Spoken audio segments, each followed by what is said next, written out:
Contract वाली बहू। नरेश की माँ अपने बेटे से मिलने दिल्ली आ रही है। इस बात का पता चलते ही नरेश के दिल में हलचल मच जाती है। नरेश अपनी माँ के स्वागत की तैयारी में लग जाता है। साथ ही उसे डर भी सताने लगता है कि उसकी माँ कहीं अपनी पुरानी जिद पर फिर से बैठ ना जाए। हे भगवान, इस बार बचा लो, अगले साल पक्का माँ की जिद पूरी कर दूंगा। तभी दरवाजे की घंटी बजती है। नरेश दरवाजा खोलता है तो सामने अपने मकान मालिक को देखकर हैरान हो जाता है, क्योंकि उनके साथ एक सुंदर सी लड़की भी थी। अब नमस्ते अंकल, कुछ काम था, मुझे बुला लेते। आपने क्यों कष्ट किया? अरे नहीं नहीं, इसमें कष्ट कैसा, मैं तो बस तुम्हें रीना से मिलवाने आया था। आज से रीना तुम्हारे साथ इसी फ्लैट में रहेगी। अंकल, कोई लड़का फ्लैटमेट नहीं है? एक अनजान लड़की के साथ रहना मेरे लिए थोड़ा अजीब होगा।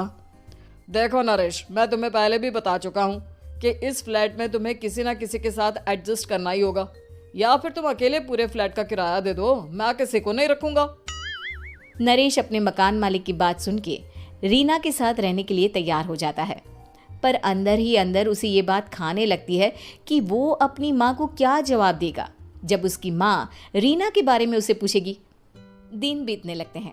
नरेश और रीना अच्छे दोस्त भी बन जाते हैं, पर अभी भी नरेश अपनी प्रॉब्लम का सॉल्यूशन नहीं ढूंढ पाता। एक दिन नरेश बहुत परेशान सा बैठा होता है। तभी रीना उसे पूछती है, क्या हुआ नरेश, तुम काफी परेशान लग रहे हो, सब ठीक तो है ना? हाँ सब ठीक है, बस एक छोटी सी प्रॉब्लम है। वो एक्चुअली 2 दिन बाद मेरी माँ मुझसे मिलने आ रही है। अरे तो इसमें प्रॉब्लम क्या है, ये तो खुशी की बात है। हाँ रीना, बट मेरी माँ एक जिद लेकर बैठ गई है कि मैं शादी कर लूँ, पर मैं अभी इस चीज़ के लिए तैयार नहीं हूँ। ऊपर से जब वो तुम्हें देखेगी तो 100 सवाल करेगी, क्या जवाब दूंगा? अरे इसमें कोई टेंशन वाली बात नहीं है, मेरे पास ना इस प्रॉब्लम का सलूशन है, जिससे ना तुम्हें शादी करनी पड़ेगी और ना ही तुम्हारी माँ मेरे बारे में कुछ पूछेंगी। रीना की बात सुनकर नरेश सोच में डूब जाता है। वो सोचता है कि रीना खुले ख्यालों वाली लड़की है, कहीं माँ को सच बता ना दे। नरेश को सोच में डूबा देखकर रीना कहती है, अरे क्या हुआ, किस सोच में पड़ गए? डोंट वरी, जैसा तुम सोच रहे हो ना वैसे कुछ भी नहीं है, मेरे पास एक प्लान है। मैं कुछ समझ नहीं पा रहा हूँ, कैसा प्लान? मैं समझाती हूँ। हम ना एक कॉन्ट्रैक्ट मैरिज कर लेते हैं। फिलहाल मेरे पास जॉब नहीं है, तो तुम इस रूम का किराया दे देना जब तक तुम्हारी माँ यहाँ रहेंगी, सिर्फ तब तक। और तुम अपनी माँ से कह देना कि मैं तुम्हारी पत्नी हूँ, इससे वो मेरे यहाँ रहने पर कोई सवाल भी नहीं करेंगी। अरे बात तुम्हारी ठीक है, पर माँ से झूठ बोलना, ना ना बाबा, मैं ये रिस्क नहीं ले सकता। कोई और आइडिया दो ना तुम। देखो मंजूर हो तो बोलो, वरना सच बता दो, मुझे कोई प्रॉब्लम नहीं है। रीना की बात सुनकर नरेश सोच में डूब जाता है। बहुत सोचने के बाद जब उसे कोई रास्ता नहीं मिलता तो वो रीना के बताए हुए रास्ते पर चलने के लिए तैयार हो जाता है। वो रीना से बात करता है और अपनी माँ की पसंद और नापसंद के बारे में बताता है। रीना भी नरेश की सभी बातों को ध्यान से सुनती है, ताकि कहीं उससे कोई गलती ना हो जाए। आखिर वो दिन भी आ जाता है जब नरेश की माँ उससे मिलने दिल्ली आ जाती है। नरेश अपनी माँ को फ्लैट पर लेकर जाता है। जैसे ही नरेश की माँ फ्लैट के अंदर जाती है, रीना उसके पैर छू लेती है। ये देखकर नरेश की माँ थोड़ी घबरा जाती है और नरेश से पूछती है, अरे बेटा नरेश, ये कौन है? माँ, ये आपकी बहू रीना है। माफ़ी चाहता हूँ, सब कुछ इतनी जल्दी में हुआ कि आपको बता ही नहीं पाया, इसलिए सोचा कि क्यों ना आपको सरप्राइज दिया जाए। अरे बेटा, मैं तो बस तेरा घर बसा हुआ देखना चाहती थी। हाँ, बहुत अरमान थे अपनी इकलौते बेटी की शादी को लेकर, लेकिन कोई बात नहीं, शायद किस्मत को यही मंजूर होगा। ये कहते ही नरेश की माँ रीना को गले लगा लेती है। रीना बेटिया, मेरा बेटा ना थोड़ा नादान है, पर तुम काफ़ी समझदार लगती हो, और मैं जानती हूँ कि तुम इसका बहुत अच्छे से ध्यान रखोगी। माँ आप चिंता मत कीजिए, मैं सब संभाल लूंगी। नरेश की माँ अपने बहू और बेटे के साथ खुशी खुशी रहने लगती है। दिन बीतने लगते हैं। नरेश की माँ और रीना का रिश्ता बहुत मजबूत होता चला जाता है। वो दोनों सारा दिन एक साथ रहती और खूब बातें करती। इधर साथ रहते रहते नरेश और रीना भी एक दूसरे से प्यार करने लगते हैं। दोनों को इस बात का एहसास हो जाता है, फिर भी वो इस बात को छुपा कर ही रखते हैं।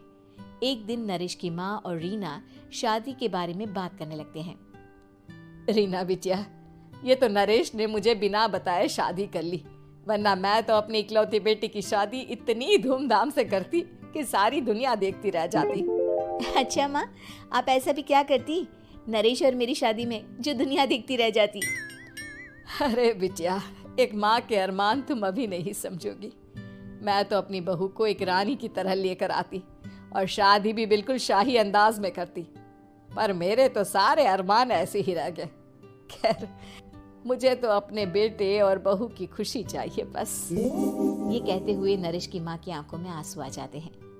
रीना भी ये सुनकर ख्यालों में खो जाती है, क्योंकि वो भी मन ही मन खुद को नरेश की पत्नी और उसकी माँ की बहू मानने लगी थी। शाम को जब नरेश ऑफिस से घर आता है तो रीना खुद को रोक नहीं पाती और नरेश के सामने उसकी माँ को अपने और नरेश के रिश्ते का सारा सच बता देती है। रीना की बात सुनकर नरेश की माँ दोनों से बहुत नाराज हो जाती है और घर वापस जाने की बात करने लगती है। तुम दोनों ने मुझसे सच छुपाकर बहुत ठेस पहुंचाई है मुझे। अब तुम लोगों के साथ नहीं रहना चाहती मैं, कल ही वापस चली जाऊंगी अपने घर। माँ, मुझे माफ कर दो, ये सब मैंने रीना के कहने पर ही किया है, वरना मैं भी आपको कभी ठेस पहुंचाने के बारे में सोच भी नहीं सकता। हाँ माँ, हमने ये सिर्फ आपका दिल रखने के लिए किया, प्लीज हम दोनों को माफ कर दीजिए। तुम दोनों ने मेरे अरमानों के साथ खिलवाड़ किया है, और वैसे भी मुझे अपने बेटे के लिए एक अच्छी लड़की ढूंढनी है, इसलिए मेरा यहाँ से जाना ही बेहतर होगा। माँ की ये बात सुनकर रीना खुद को रोक नहीं पाती।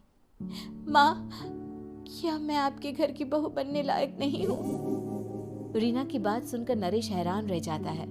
नरेश की माँ भी कुछ समझ नहीं पाती। मैं कुछ समझी नहीं, आखिर तुम कहना क्या चाहती हो? माँ, मैं वो नरेश से बहुत प्यार करती हूँ और साथ ही साथ मैं आपको भी अपनी माँ मान बैठी हूँ। आज जब आपकी बातें सुनी तो खुद को रोक नहीं पाई, इसलिए सारा सच आपको बता दिया। रीना की बात सुनकर नरेश की माँ की आंखों में आंसू आ जाते हैं और वो अपने बेटे नरेश और रीना को गले लगा लेती है। मेरे घर की बहू तो सिर्फ रीना बिटिया ही बनेगी। मैं आज ही तुम दोनों की शादी की तारीख निकलवा दूंगी, बस एक बार तुम्हारे घर वाले मान जाए। उसी दिन रीना के माता पिता भी उनके फ्लैट पर आ जाते हैं। दोनों परिवार आपस में बैठकर बातें करते हैं और शादी के लिए राजी हो जाते हैं। रीना भी कॉन्ट्रैक्ट फाड़ देती है और कहती है, सही मायने में मैं अब बहू बनूंगी, अब तक तो सिर्फ कॉन्ट्रैक्ट वाली बहू थी। कृपया हमारे चैनल को सब्सक्राइब करें और सभी अपडेट्स के लिए बेल आइकन जरूर क्लिक करें। और हाँ, वीडियो लाइक और शेयर करना मत भूलिएगा। Bye bye.